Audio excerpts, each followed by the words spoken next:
पढ़ते थे आज भी पढ़ेंगे, हम कल पढ़ते थे आज भी पढ़ेंगे, लाख बदले तरीके सीबीएसई, हम टॉपर थे टॉपर ही रहेंगे।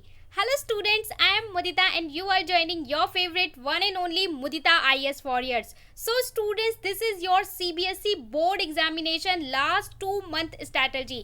जैसे कि आपको पता है कि टर्म 1 हमारा होने जा रहा है नवंबर एंड दिसंबर में। सो नवंबर को अगर हम बेस माने तो केवल 2 महीने बचे हुए हैं। इन 2 महीने में आपको क्या स्ट्रैटेजी फॉलो करनी है जिससे आप इस स्कोर को अचीव कर सकें, 40/40 को अचीव कर सकें।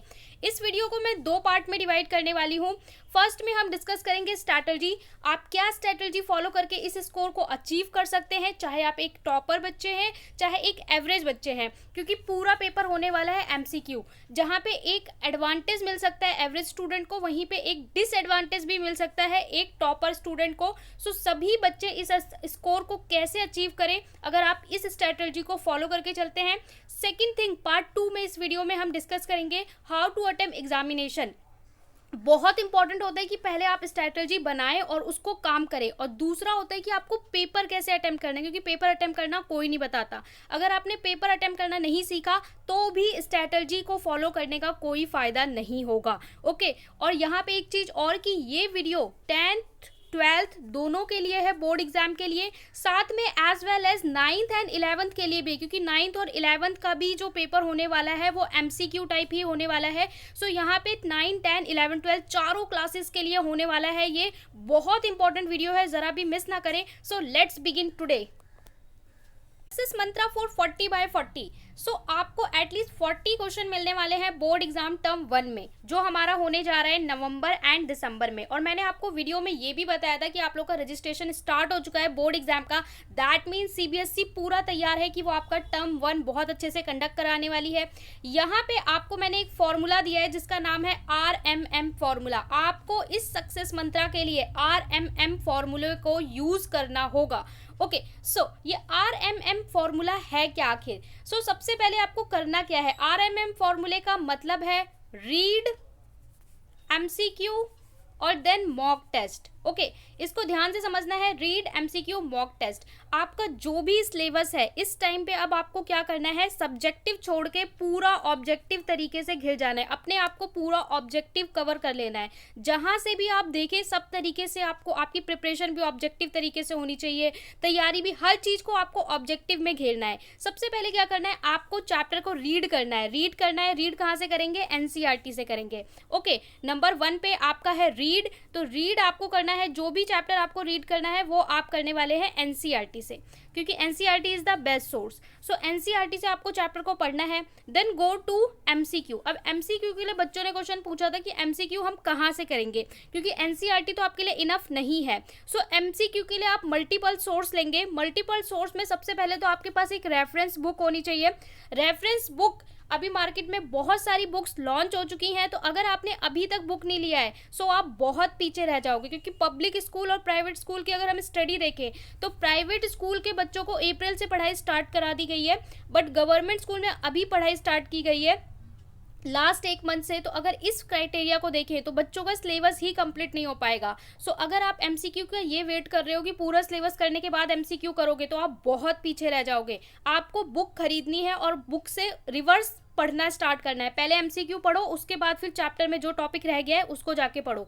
एमसीक्यू के लिए मैं आपको बुक बता सकती हूँ, वैसे बहुत सारी बुक आ चुकी हैं। ओसवाल की बुक ले सकते हैं या फिर इडुकार्ट की बुक ले सकते हैं। ओसवाल या इडुकार्ट, केवल 2 महीने बचे। अगर आपने अभी भी बुक नहीं ली तो बाद के 1 महीने में अगर आप बुक लेते हो तो कोई फायदा नहीं होगा। सो अभी आप लोग बुक परचेज कर ले और वहां से एमसीक्यू करेंगे। ठीक है, सबसे पहले आपने क्या किया, चैप्टर को रीड कर लिया बहुत अच्छे से एनसीईआरटी से, एनसीईआरटी। ये RMM फॉर्मूला ऐसे हवा में नहीं बनाया गया, ये बहुत इंपॉर्टेंट फॉर्मूला है और बहुत साल के एक्सपीरियंस की चीज है। आप लोगों को पहली बार एमसीक्यू मिल रहा है, बट हम लोग एमसीक्यू के साथ ही डील करते हैं।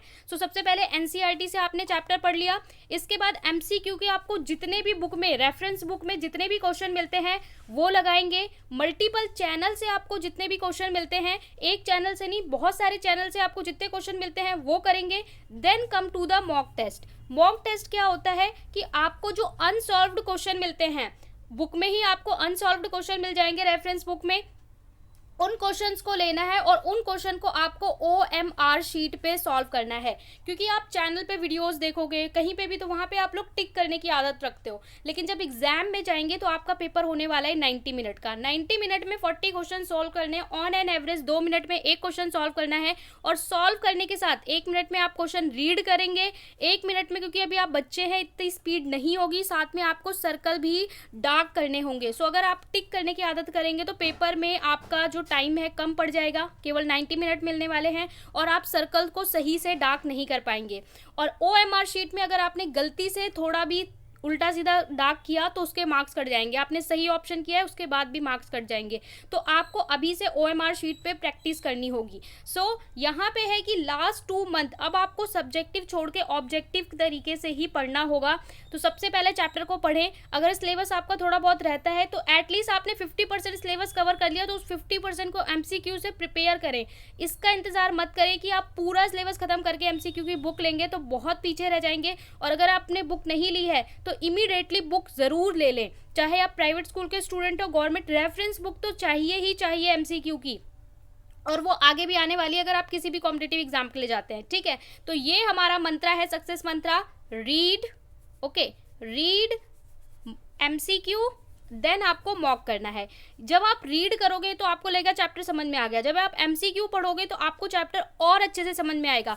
देन जब आप मॉक अटेम्प्ट करोगे तब पता चलेगा कि कितना आपने ग्रैप किया है, मतलब कितना आप सच में अंडरस्टैंड कर चुके हो और कितना नहीं कर चुके हो। ये सारा करने के बाद आपकी प्रिपरेशन बूस्ट हो जाएगी और नवंबर में आपको केवल MCQ टेस्ट देने होंगे, जिससे आप लोग MCQ कर करके मॉक टेस्ट देने होंगे, जिससे आप बिल्कुल तैयार हो जाओ। अब ये तो हो गई कि आपने प्रिपरेशन कर लिया। अब आता है एग्जाम टाइम, क्योंकि बहुत कम टाइम रह गया है, 2 महीने रह गए हैं सिर्फ। तो यहाँ पे एग्जाम टाइम, यहाँ पे आपके पास बेटर चांस है कि यहाँ पे आप ज़्यादा से ज़्यादा 40/40 अगर आप स्कोर कर लेते हो तो जब टर्म 2 होगा वहाँ पे सब्जेक्टिव होगा, तो वहाँ पे अगर थोड़ा बहुत कम होता है तो आप का जो एग्जाम का फाइनल रिजल्ट है वो एडजस्ट हो जाएगा। ओके, सो यहाँ पे आपको अपना पूरा एफर्ट देना है कि यहाँ पे आपके मार्क्स ना कटे। अब बात यह आती है कि आपने पूरी प्रिपरेशन कर ली, सब कुछ कर लिया, अब एग्जाम अटेम्प्ट कैसे करना है। बहुत सारे लोग इस चीज़ को नहीं बताते एग्जाम अटेम्प्ट कैसे करना है, बट यहाँ पे मैं आपको, अगर आप 5 मिनट इन्वेस्ट कर रहे हो इस वीडियो में तो वो आपके लिए वैल्यू रखेगा, क्योंकि यहाँ पे मैं बहुत सारे लोगों का रियल लाइफ एक्सपीरियंस बताने वाली हूँ कि पेपर आपको सच में अटेम्प्ट कैसे करना है। क्योंकि अगर आपने एंड टाइम में इस चीज को नहीं सीखा तो भी आपका तैयारी का कोई मतलब नहीं बनता। ठीक है, चलिए। सो यहाँ पे कैसे अटेम्प्ट करना है, हाउ टू अटेम्प्ट एग्जाम। जब आप एग्जाम के लिए जाएंगे तो आपके पास क्वेश्चन पेपर होगा, यहाँ पे OMR शीट होगी। सो स्टूडेंट्स क्या करते हैं, वो क्वेश्चन पढ़ते हैं, लाइन से सीरियल वाइज करना स्टार्ट कर देते हैं। क्वेश्चन पढ़ते हैं, नहीं आ रहा, फिर एक क्वेश्चन पे स्टक हो गए, फिर दूसरे क्वेश्चन पे जा रहे हैं, उस पर स्टक हो गए, तो बहुत सारा टाइम लेते जाते हैं। इसकी वजह से बाद में चल के उनका पेपर भी छूट सकता है। आपको क्या करना है, आपको ऐसा नहीं करना है। आपको करना है, सबसे पहले अपना क्वेश्चन पेपर उठाना है। क्वेश्चन पेपर के 3 राउंड जाएंगे। ओके, क्वेश्चन पेपर के 3 राउंड जाएंगे, ध्यान से समझना। सबसे पहले आपको क्वेश्चन पेपर का 1 राउंड जाना है।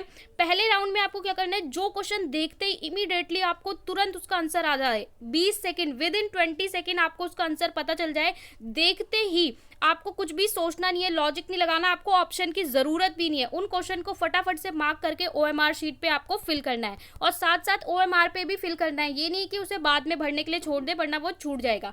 तो इसमें आपको क्या करना है, सबसे पहले, जैसे कि साइंस में एग्जाम्पल मैं दूं, आपसे क्वेश्चन पूछ लिया कॉपर सल्फेट सॉल्यूशन का कलर क्या होता है, तो ये आपको इतनी बार पढ़ा दिया जाता है कि ये बच्चे को सोचने की जरूरत नहीं कि इसका कलर ब्लू होता है। तो इस तरीके के जो क्वेश्चन है जो इमीडिएटली विद इन 20 सेकेंड आपको देखते ही पता चल गया, उनको आपको फर्स्ट राउंड में अटेम्प्ट कर लेना है। और जो क्वेश्चन में आपको सोचने में टाइम लग रहा है या लग रहा है कि इसका ऑप्शन मुझे नहीं पता, उसे नहीं लगाना। ओके, तो फर्स्ट राउंड में आपको क्या करना है, श्योर वाले, जिसपे आप 100% श्योर है, उन क्वेश्चंस को जिसे बिल्कुल देखते ही आधे सेकंड में आप फटाफट से गेस कर लेंगे, उन पे आपको करके फिल करना है। अब क्वेश्चन पेपर का चलेगा सेकंड राउंड। सेकंड राउंड में क्या होगा, आपके पास वो क्वेश्चंस होंगे जिनमें आपको 50-50% डाउट है। दैट मीन 2 ऑप्शंस पे डाउट है और जहां पे आपको सोचने के लिए 1 मिनट चाहिए। सो ऐसे ऑप्शन में आपको यूज करना होगा एलिमिनेशन मेथड।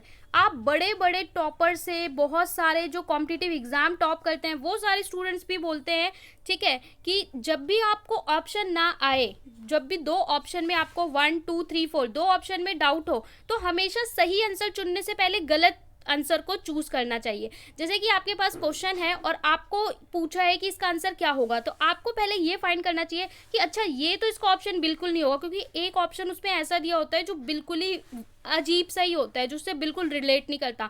तो पहले आपको जो उसके गलत ऑप्शन है वो कट कर देने हैं कि भाई ये इसका तो बिल्कुल ही नहीं होगा, ये इसका बिल्कुल ही नहीं होगा। फिर जो दो है उसमें से आप उसका पीछे का लॉजिक लगाओ, ठीक है, लॉजिकल तरीके से थिंकिंग करना होगा कि हाँ ये नहीं होगा, अगर ये नहीं होंगे तो इसका आंसर दैट मीन ये ही होगा। तो इनडायरेक्ट तरीके से भी आप क्वेश्चन का आंसर एलिमिनेशन मेथड से, एलिमिनेशन मेथड यूज करके आप बहुत सारे क्वेश्चन का आंसर लगा लोगे तो सेकेंड राउंड में। इसके बाद आपको जाना है थर्ड राउंड। अब आपके पास वो क्वेश्चन बचेंगे जिन क्वेश्चन का आपको कोई आइडिया नहीं होगा और आपको कोई भी ऑप्शन समझ नहीं आ रहा है। सो यहाँ पे आपके एग्जाम में नेगेटिव मार्किंग नहीं है, इसलिए आपको क्या करना है, उन क्वेश्चंस को भी अटेम्प्ट करना है, लेकिन उनको सबसे लास्ट में करना है।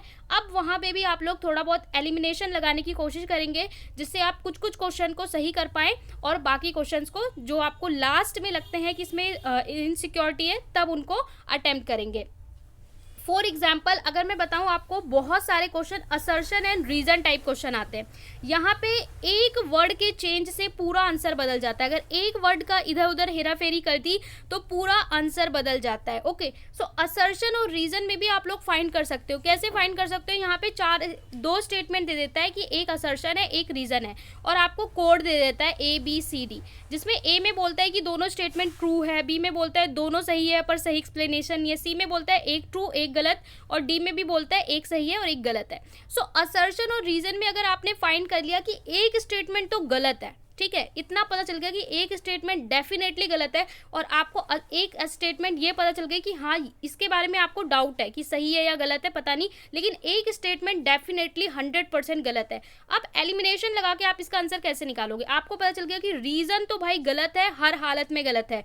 ओके, सो यहाँ पे आप कैसे निकालोगे, आपके पास ए ऑप्शन होता है कि दोनों सही हैं, तो यहाँ से आपका ए एलिमिनेट हो गया। बी में होता है कि आपका जो है रीजन सही नहीं है, ठीक है, तो ये वाला ऑप्शन अभी आप रखोगे। एक इसके बाद आपका एक ऑप्शन होता है वहाँ पे भी बोलता है रीजन सही है, तो यहाँ से दो ऑप्शन आपके एलिमिनेट हो जाएंगे। इसके बाद थोड़ा बहुत भी अगर आपको इसका आइडिया होगा तो आप इसका सही आंसर गैस कर लोगे। इस तरीके से एलिमिनेशन लगा लगा के आप बहुत सारे क्वेश्चन सही तरीके से अटेम्प्ट कर सकते हो। यानी पेपर को आपको फर्स्ट राउंड में नहीं करना, हर पेपर के आपको 3 राउंड जाने हैं। पहला जो एकदम श्योर, इसके बाद 50-50 वाले, और लास्ट में अटेम्प्ट करने हैं जिन क्वेश्चन का कोई आइडिया नहीं है, और उसमें भी यूज करेंगे एलिमिनेशन, ठीक है, 50 वाले में भी और इसमें भी, दोनों में आपको करना है एलिमिनेशन यूज। ओके, सो इस तरीके से हम करने वाले हैं।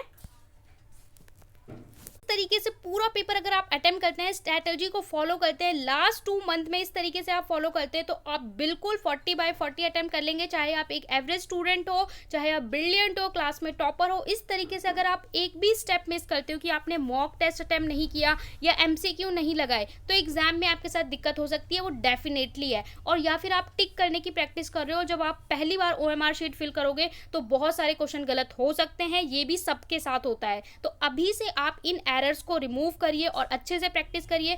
लास्ट ईयर मैंने आपको सब्जेक्ट वाइज स्ट्रैटेजी बताई थी, जब मिड टर्म था तो वहां पे मैंने आपको सब्जेक्ट वाइज स्ट्रैटेजी बताई थी कि कम से कम पढ़ के आप ज्यादा से ज्यादा स्कोर कैसे कर सकते हैं साइंस में, मैथ्स में, सोशल स्टडी में। So if you want subject wise strategy in last 2 month, so आप कमेंट करके बोलिए कि आपको लास्ट 2 मंथ की सब्जेक्ट वाइज स्ट्रैटेजी चाहिए। सो आई शेयर यू कि आपको कैसे सब्जेक्ट वाइज प्रिपरेशन करनी है। साथ में चैनल को जरूर सब्सक्राइब कर ले, क्योंकि एग्जाम के एंड डे तक आपको हेल्प करवाई जाएगी। जो भी तरीके का जो भी अपडेट CBSE देता है, सारे अपडेट दिए जाते हैं, सारी हेल्प करवाई जाएगी। साथ में लाइक शेयर कमेंट करना ना भूलें, और कोई भी चैनल का जो PDF है, वीडियोस के PDF है, वो सब आपको टेलीग्राम पे दिए जाते हैं। सो टेलीग्राम भी आप लोग ज्वाइन कर लें, उसका लिंक आपको डिस्क्रिप्शन में मिल जाएगा।